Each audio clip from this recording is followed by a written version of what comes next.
రేవంత్ రెడ్డి గారిని ఒక సవాల్ చేస్తున్నా. నీకు నిజంగా దమ్మున్నోడివైతే, ధైర్యం ఉన్నోడివైతే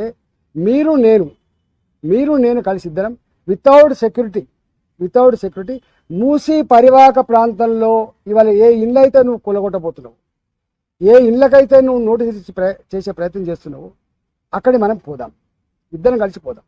వితౌట్ సెక్యూరిటీ నేను కలిసి మొత్తం 1 రోజా 2 రోజుల మీరు డేట్ ఇవ్వండి, తప్పకుండా పోదాం.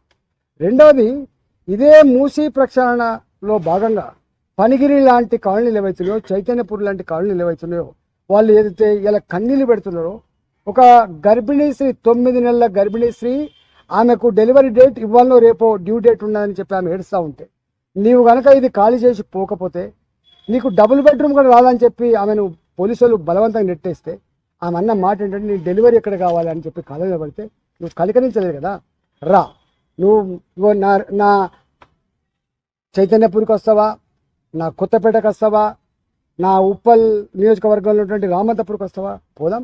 సెక్యూరిటీ లేకుండా రా. ఒకవేళ కనుక నిన్ను శభాష్ మీ రేవంత్ రెడ్డి గారు అంటే నేను రాజకీయాల నుంచి మొత్తం తప్పుకొని బహిరంగంగా క్షమాపణ చెప్పి ముక్కు నెలకు రాస్తాను.